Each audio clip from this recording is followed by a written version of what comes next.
Hello again to Hair Impact. I'm Cassandra Gileos. I'm your host, and today is about scientific communication. Now, maybe you haven't heard the term. I myself are very new. Uh, I've just been to one training about scientific communication for 2 days, and it was really an eye-opening. So I decided to tell you about it. Maybe it will be useful for you and you can use it.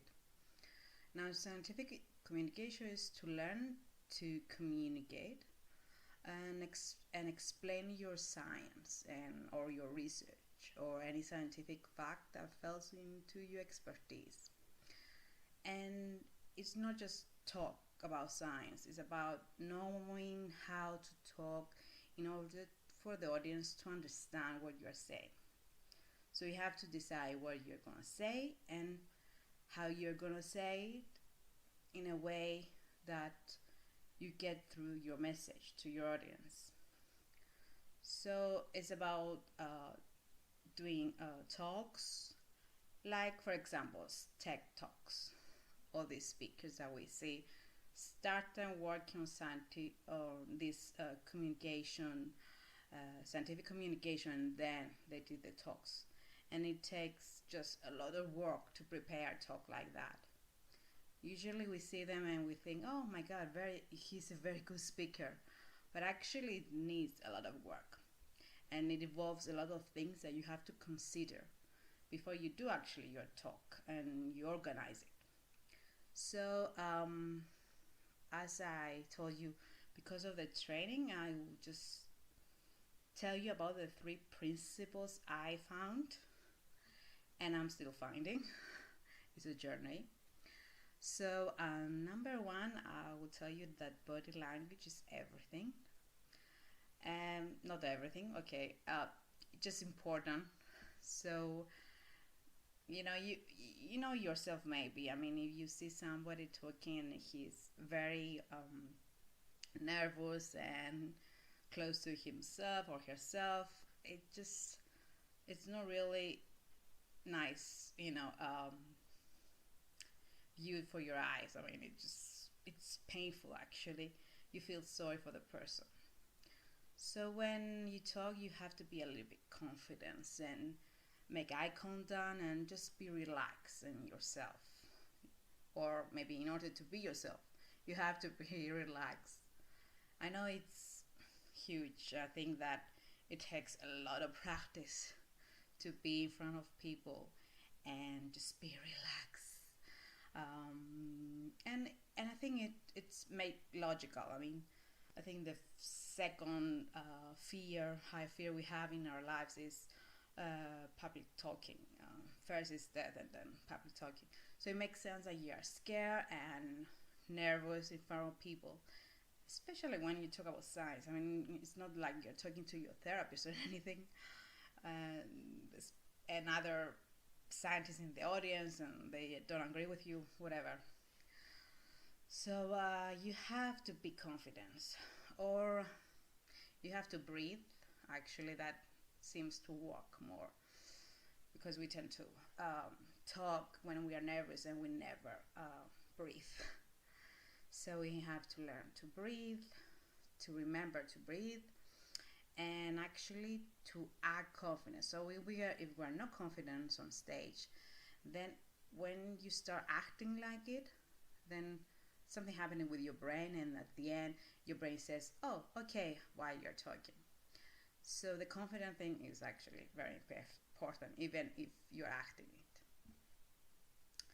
Now, number two, I found also important is the content, of course. So your content is important, and something that helps you is if you are a good storyteller. So if you know how to write stories or tell stories, is something is a very big thing. It's a very big skill to have if you are into science communication. And I think everywhere storytelling is important, not only here, in entertainment, in education, in marketing, in business. I mean, everywhere, storytelling is everywhere. And it's because we are programmed, let's say, from nature, to communicate through stories. So it actually makes sense if we are indeed programmed in this way. So you should try to put the content into a story. Maybe build characters. I mean, even your characters is, I don't know, the moon or whatever, a plant, let's say. Just make a story and use it as a character into your story in order to tell a scientific fact or tell your research to your audience. The third actually principle I found also important, and it's not really related to talking to your audience and organized talks. It's about the interviews. So when you give interviews to the media and there's a fly and it doesn't live here. So when you give interviews, there's some rules. Okay, let's say the things that you have to do, or not have to, maybe should do and should not. But of course, it's always not strict rules, but it's good to do it or bad to do it. So to be a good interviewee is a good thing, it's very important to steer the interview, that then just a journalist asking questions to you. So you can actually say what you wanted to say by answering and taking the questions to where you want to go. And it also helps in actually to practice also as an interviewer. So both skills should be developed equally in the same time. So to be a good interviewer and a good interviewee, someone that somebody, journalist or other media take you interviews. And I know it needs practice a lot. I mean, it is so many things that you have to consider, but again, confidence and just be calm and take with your answers, again, what I'm stressing now, that you have to take the questions through your answers, what you have to say, because at the end of the day, journalists are doing their work. They just want the audience, the subscribers, the public to be drawn, so they need something catchy. And maybe you are, or maybe you're not. So it's your opportunity, though, to tell what you are doing, what you want to say to the public through that. So use that. That's important. And it's also a good practice to become a speaker. All this, when you are not on the media, it's good publicity, but also it gives you practice to be in front of an audience again. So whatever opportunity you have to take it and practice a lot. And don't be scared, and just confidence. So this is some explanation about scientific communication. And I know it's a big thing, it's just so many things you have to consider and so many things to read about it. But it's just my experience until now, and I hope I just help you a little bit into, not about it, but just try to find more information and maybe go training session and just learn how to do it, because it's important.